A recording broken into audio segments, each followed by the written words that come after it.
You know the drill. Your executive says, let's do an offsite.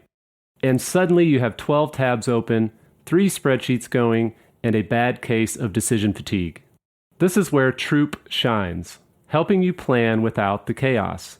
Whether it's an offsite, a team retreat, or a last-minute meeting, Troop lets you compare locations, budgets, and travel options to make confident decisions. Troop keeps you organized every step of the way.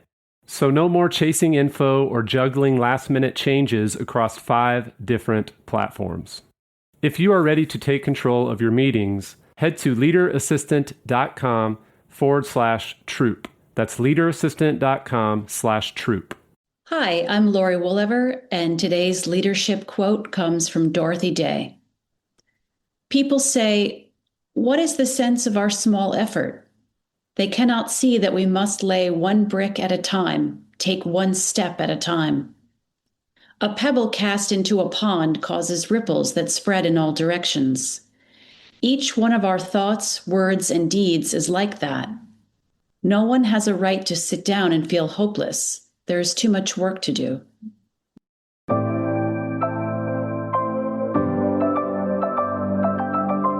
The Leader Assistant podcast exists to encourage and challenge assistants to become confident, game-changing leader assistants. Hey friends, welcome to the Leader Assistant Podcast. It's your host, Jeremy Burrows, and this is episode 342. You can check out the show notes at leaderassistant.com/342, leaderassistant.com/342. Find all the links and bio information and all the things for this conversation, which I'm excited to be speaking with Laurie Woolever. Laurie is a writer, editor, public speaker, and former cook. And for nearly a decade, she worked as the lieutenant to the late author, TV host, and producer Anthony Bourdain. She has experience as an assistant to Anthony Bourdain and Mario Batali. And so for those of you who don't know, they're prominent figures in the culinary world. So yeah, I'm really excited to have you on the show, Laurie. First of all, tell us what city you're in and what you like to do when you're not working. Sure. I am in New York City, and when I am not working, I'll just be very honest, I like to sit on the couch with my cat and watch trash television. Hey, fair enough. Fair enough. Awesome. Well, let's just dive in.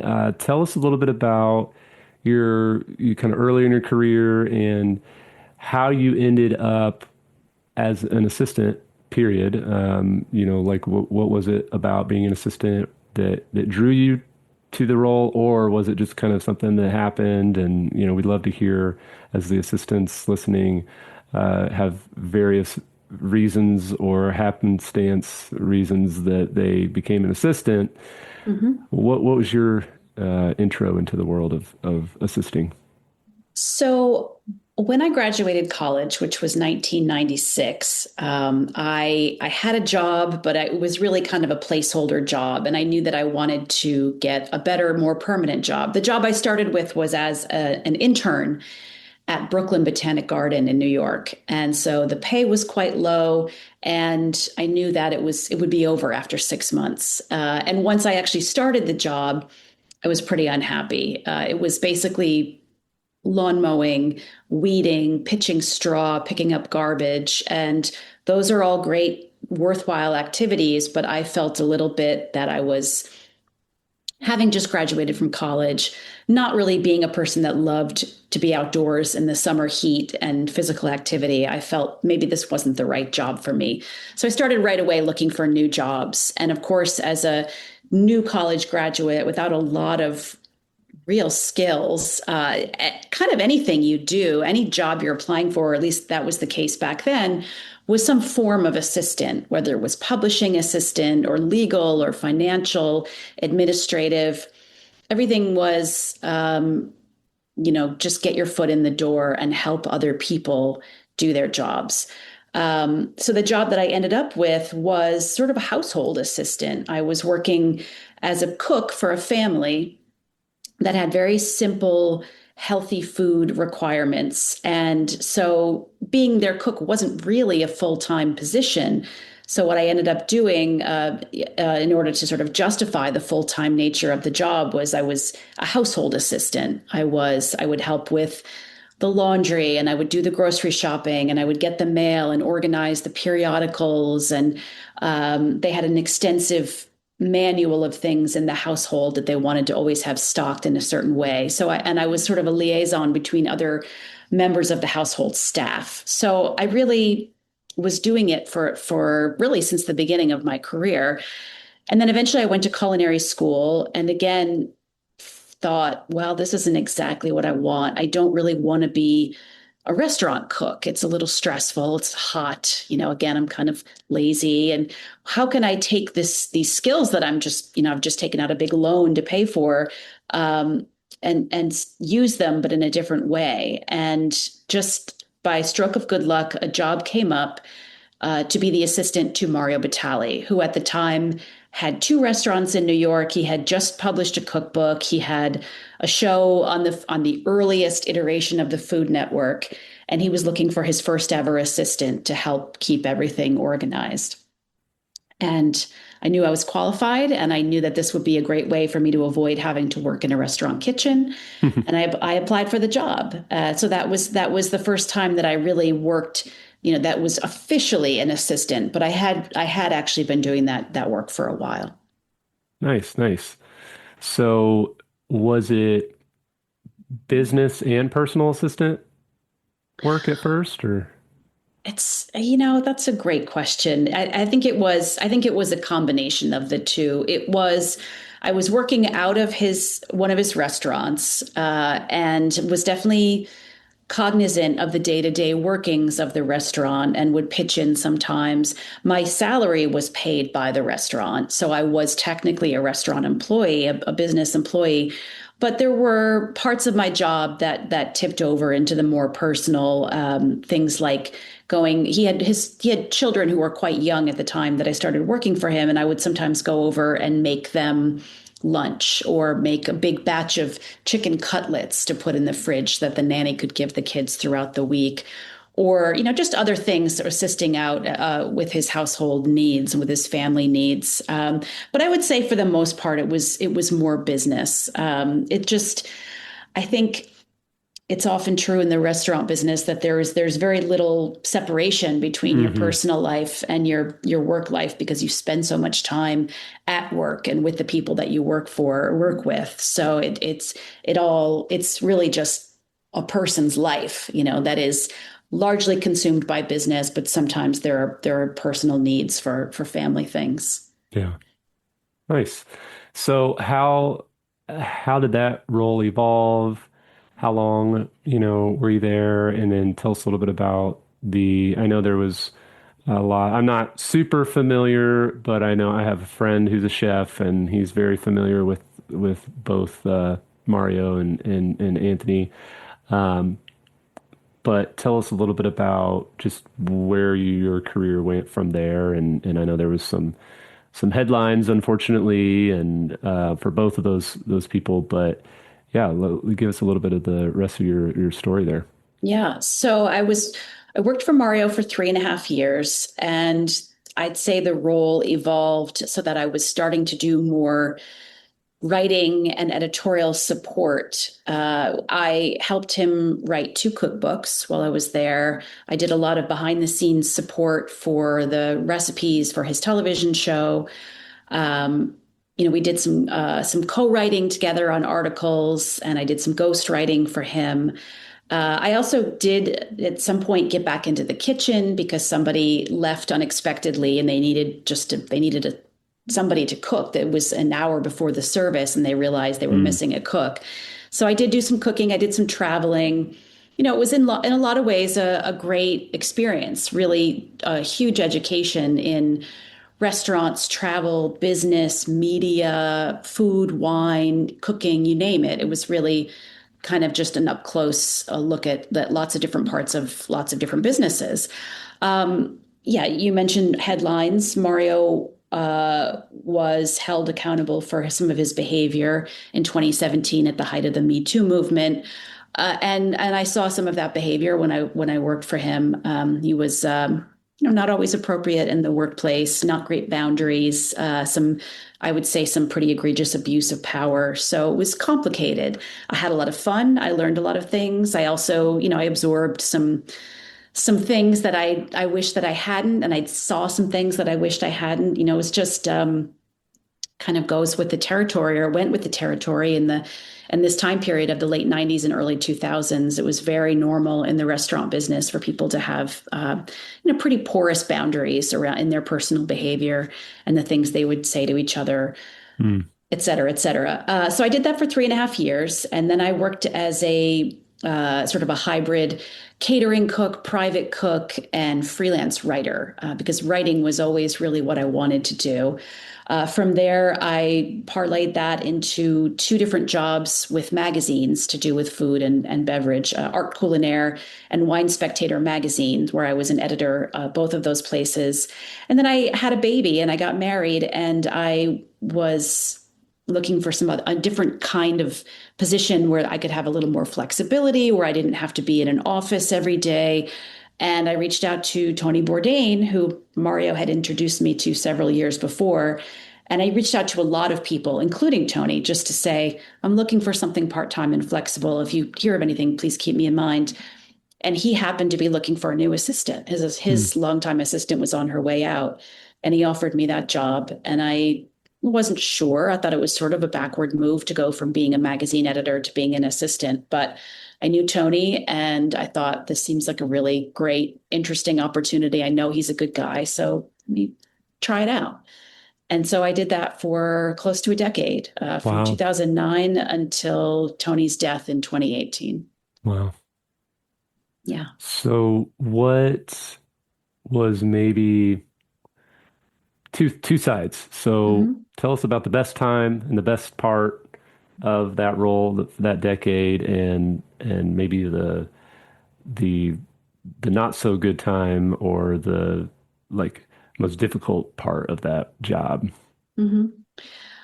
There were so many great aspects of it. It was really a dream job in a lot of ways. I mean, he was just a fantastic boss. And I think because he was someone who had worked so hard as a cook and chef for 28 years himself, and I think he really understood the value of being a good boss, and the value of having a competent and loyal and dependable employee.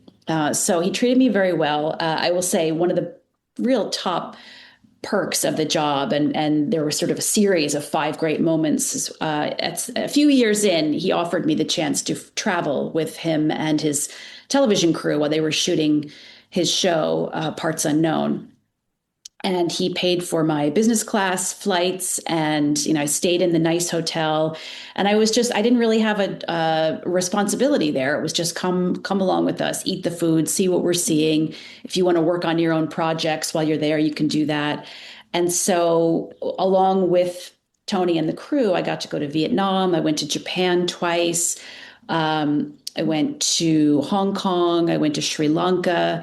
And so those kinds of experiences, seeing behind the scenes of this really beloved television show, and just seeing these parts of the world and eating well, and it was really extraordinary. So that was one of, I'd say, many highlights.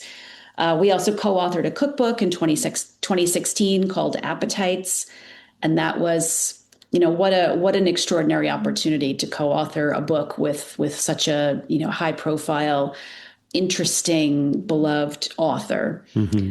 And then I think the obvious low light, or the hardest part, was his death, which just was completely unexpected and very destabilizing. I really liked and admired him as a person, as a boss, as a creative producer. He treated people like family, and he had a family. And so that was just, it's hard to overestimate the level of loss that I felt, and that lots and lots of people felt when he died. Yeah. Yeah. So I worked for an executive, my prior executive, I worked at the organization for 12 years, but I supported him He was a founder of a nonprofit. I supported him for 6 years. And long story short, in 2016, he, burned out, made some mistakes, and got himself fired. And in 2020, I was about 2 months away from publishing my book, and I was still kept in touch with him. I was working for a different executive, had moved on, but I still was friends and kept in touch with him. And I remember he helped me with my book, and super. We kind of talked through all the mess of like what we would have done if we could go back, and how we would have set better boundaries and maybe avoided some of this burnout, and maybe things could have been different.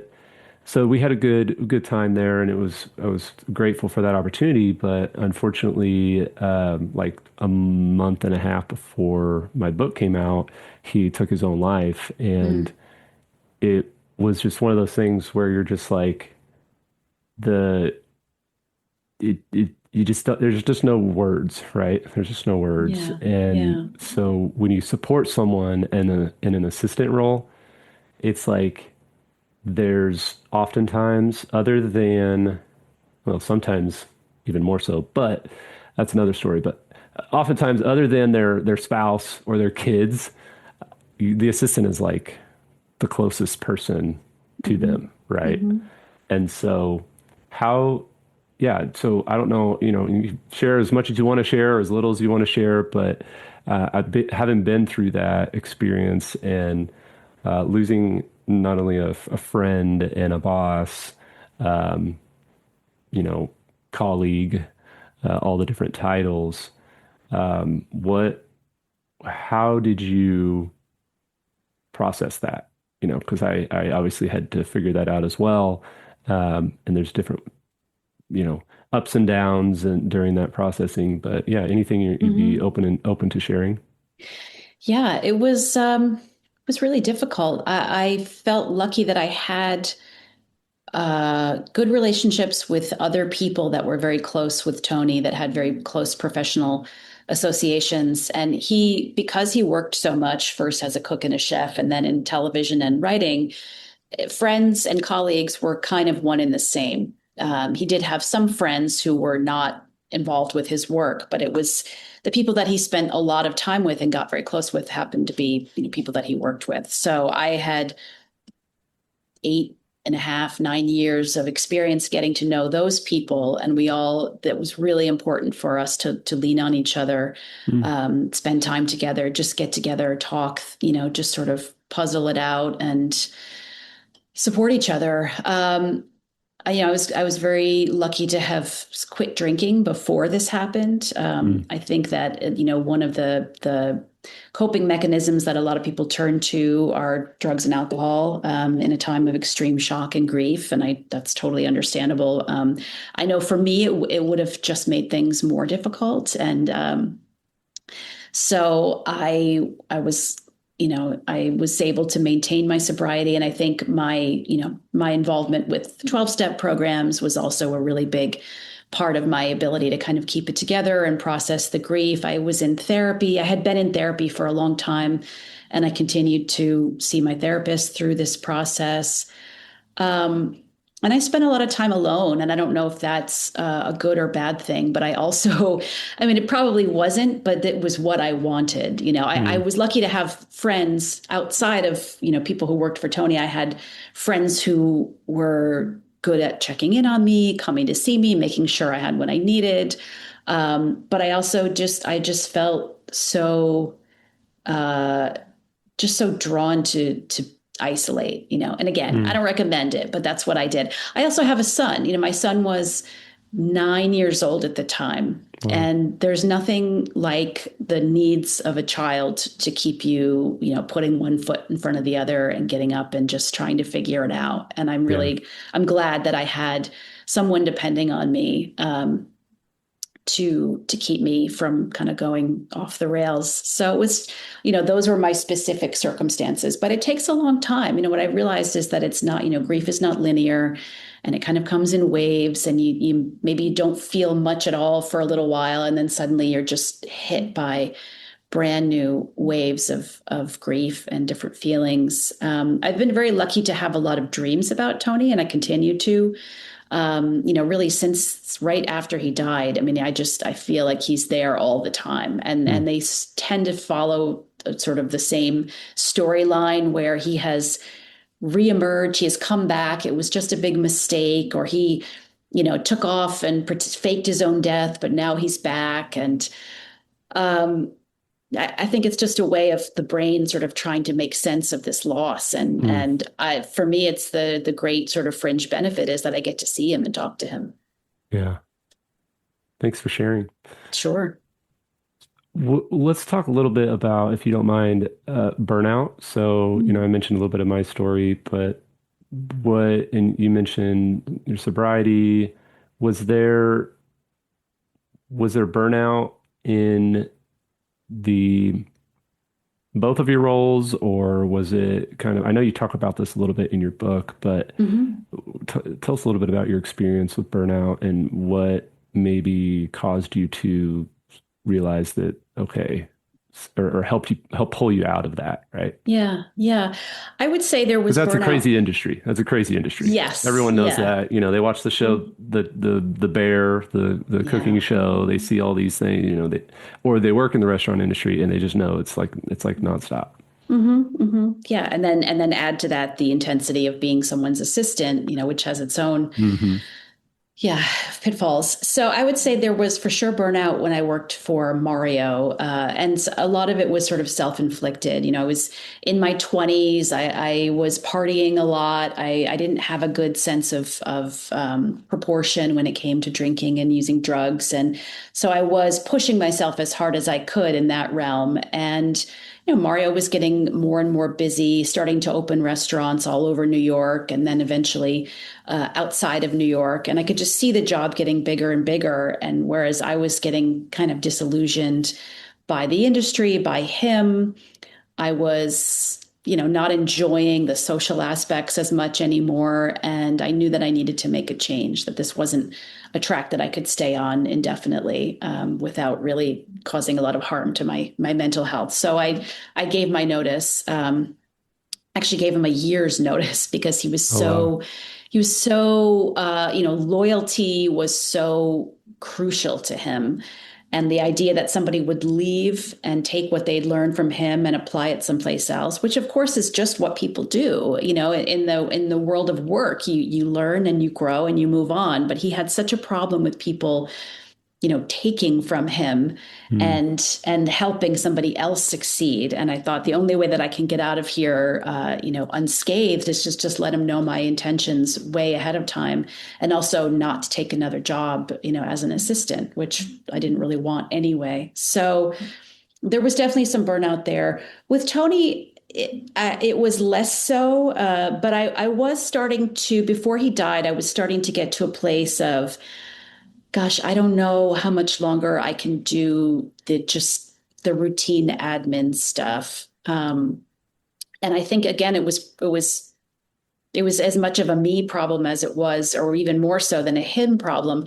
I really felt that I had to be on constant alert, and that if he asked me for something, I wanted to be able to deliver it instantly.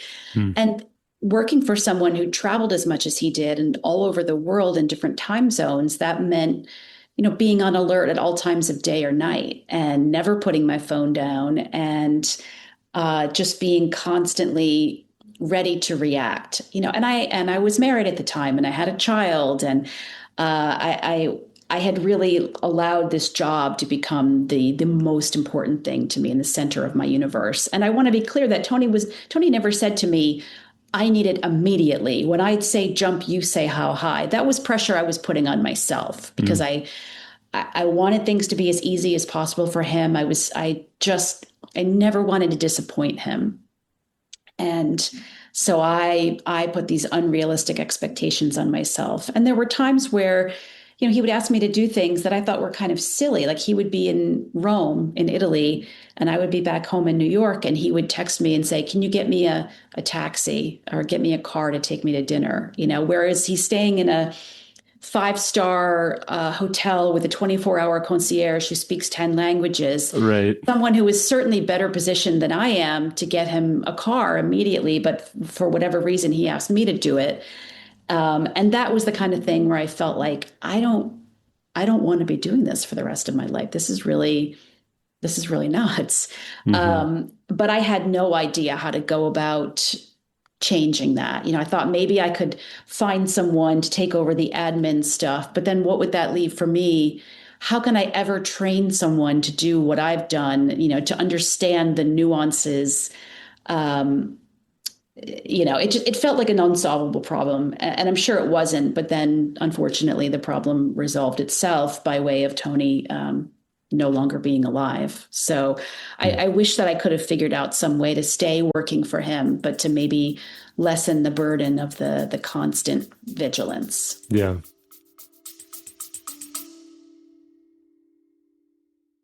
The Leader Assistant Academy is an AI-powered, on-demand professional development resource. It's for growth-minded executive assistants and administrative professionals just like you. When you enroll in the Academy, you get access to the Leader Assistant course plus streaming access to the audiobook. The course includes video lessons for each chapter of the Leader Assistant book, as well as the entirety of the Leader Assistant workbook study and discussion guide. Additionally, you get access to my exclusive Academy newsletter where I share thoughts on the state of the administrative profession, behind the scenes of my business, and sneak peeks at upcoming projects. Your enrollment also includes a one-on-one 25-minute coaching session with yours truly. But my favorite part of the Academy is the AI agent, which I've named ACE. ACE is the only AI agent on Earth trained on the Leader Assistant book, workbook, course, and Academy newsletter. So if you need guidance at 2 a.m. on a Thursday because you have a big meeting coming up with your executive and you want to ask for help, you can log on to the Academy, interact with ACE, and this AI agent will help you along your journey, guiding you to specific resources that are actually helpful in that moment. To find out more and enroll in the Leader Assistant Academy, visit leaderassistant.com/academy. Yeah, I remember a few months before my executive got fired, I was riding with him to pick up his son at school. I did some personal assistant stuff, and we kind of worked out of his home office. It was kind of everything was all ingrained. But I'm riding with him, and I'm like, I don't think we can run at this pace much longer. I was like, I don't think this is sustainable. I'm kind of done with this pace, and I'm burning out. And he's like, yeah. He's like, I've kind of been wondering why you've been such an asshole lately.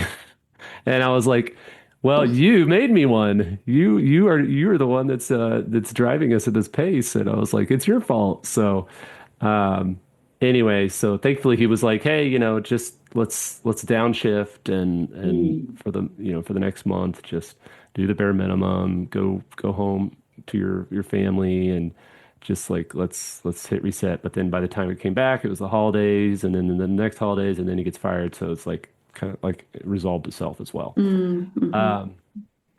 But yeah, it's such an interesting. And you mentioned you were so concerned about you didn't want to disappoint Tony, right? And that's such a hard thing. That's that I've had to deal with and try to move forward this idea of like I've got to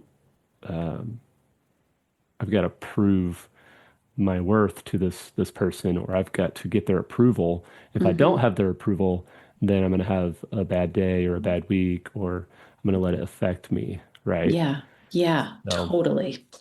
Such a hard shift, especially in an assistant role where we, like you mentioned, specifically you said you just wanted to do whatever you could to make things easy for him. Like we want to help. We care so much. We care too much. And want to help other people. So it's hard to help ourselves when we're helping other people so much. Yeah. Yeah. Well, Laurie, let's shift gears a little bit. Just tell us a little bit about your memoir, Care and Feeding. Super interesting to share this with my listeners, and obviously I'll put the link to the book in the show notes. But tell us a little bit about why you wrote the book, and maybe just give us a quick summary of what it covers. Yeah. So this is a memoir that's basically covers 25 years of my life from right after college up until 2021. And I've always wanted to write. I've always been telling stories, creating stories and sort of hiding them away, thinking at some point I'll put something like this together. And it was the right time. When I started writing it, I had just finished writing a book called World Travel: An Irreverent Guide that was co-authored with Tony, that we started before he died, and I finished it after he died. And then I also did a oral biography called Bourdain, the definitive oral biography. So once those two were off the table, and just to flash back a bit to the grief question, I mean, writing these two books was also a really important part of processing the loss of Tony, because I was suddenly immersed in his work and talking to people that knew him and going back and rewatching all the shows and reading everything that he had written. And so that was a really nice way to spend time with him and remember him. Yeah. But so once those books were out, I thought, well, this is my time now to tell my story and to tell the story of everything that goes on, not everything, but some things that go on behind the scenes, behind the superstar marquee names of Mario Batali and Tony Bourdain. But the book is not about them. It's really about me. And I felt that I had experiences that were interesting enough to keep people reading, but also relatable enough and common enough that people might see some parts of their own experience reflected there, and maybe not feel alone, or maybe have some ideas of how to proceed through difficult things like the loss of a friend and colleague, marriage troubles, addiction, difficulty at work, all these things that I think just are really part of the human experience. And I had a good relationship with the publisher, and I had I still have a relationship with them, and I have a great literary agent. And so everything was kind of teed up. And I thought, if I don't try this now, I'm really going to regret it. And it really worked out. So the book has been very well received. It hit the New York Times bestseller list its first week out. It's gotten some really nice reviews. So I'm very, very pleased with the way it's all gone. Awesome. Is there, enough assistant stories and assistant stuff in there to not to say it wouldn't be interesting if it wasn't, but you know what I mean? Like, is there a lot of assistant? Oh, for sure. Yeah. Yeah. I mean, the structure, the framework of the book really is the work, the jobs that I've done. So I start with the working for the family as the private cook and assistant. There's a lot about my time working for Mario, and there are moments of working for Tony, and also a lot of moments of insight and reflection. And, what am I doing? Why am I here? How do I maintain my sense of self while devoting everything to someone who has cast an enormous shadow over me, and the understanding that there's no job without this person, but this person's success doesn't happen without the support of people like me, and just sort of wrestling with that and trying to figure out how I feel and felt about all of it. So yeah, I think assistants of all different industries will really find something to grab onto. Awesome. Well, I will link to the book Care and Feeding in the show notes, leaderassistant.com/342. Also link to your website, lauriewoolever.com, and your LinkedIn. People can reach out, say hi, connect with you. Absolutely. Really appreciate you being on the show. The last thing I want to ask, though, is all this experience with all these amazing culinary, taste tests and restaurant experience. What was your favorite thing that you ate, or your favorite meal, or your favorite type of of entree or, appetizer. Wow, so much. The thing that comes to mind right away is a bowl of soup in Vietnam with Tony. We went in 2014 to the city of Hue, which is sort of right in the center part of the country. And they have a signature soup called Bun Bo Hue. And it sort of resembles pho, which I think a lot of people are familiar with. It is a noodle soup, but it's a much more complicated. It has beef or pork shanks, and it has sometimes crab dumplings, and it's got a very rich red broth and noodles. Sometimes there's crunchy banana blossoms in there, lots of herbs, lots of citrus. Really just an extraordinary soup. I mean, it's sometimes there's even cubes of gelatinized pig blood, which sounds, challenging, but it's actually really delicious. And I went with Tony. He shot a scene at the Central Market in Hue, which is called Dongba Market. And after he shot the scene, he said, come, sit with me now that the cameras are down, and you got to have a bowl of this soup. It's so good. And so just to sit in this steamy, hot environment in this market in the morning and have this delicious soup that Tony was encouraging me to try this really doesn't get a lot better than that. Wow. That's amazing. Well, thanks again, Laurie, for sharing some of your story and being on the show. And I'm excited to share with the world. And yeah, appreciate your time. Absolutely. Thank you so much.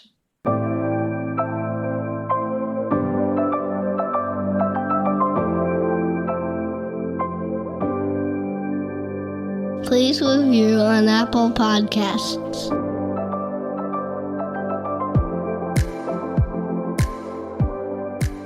GoBulls.com. The ping-pong back-and-forth game of manually scheduling meetings is unnecessary and inefficient in today's automated world. It's time to embrace calendar automation for increased productivity and capacity. You Can Book Me by Capacity is my favorite automated booking solution. It's a game changer for me and my executive. You can manage scheduling for your entire executive team, send automated reminders, add buffer time between appointments, and much more. You Can Book Me integrates with your existing Microsoft and Google calendars so you can add automation without disrupting your current workflow. Go to leaderassistant.com/calendar to learn more and sign up for a free trial of this powerful scheduling automation tool. That's leaderassistant.com/calendar.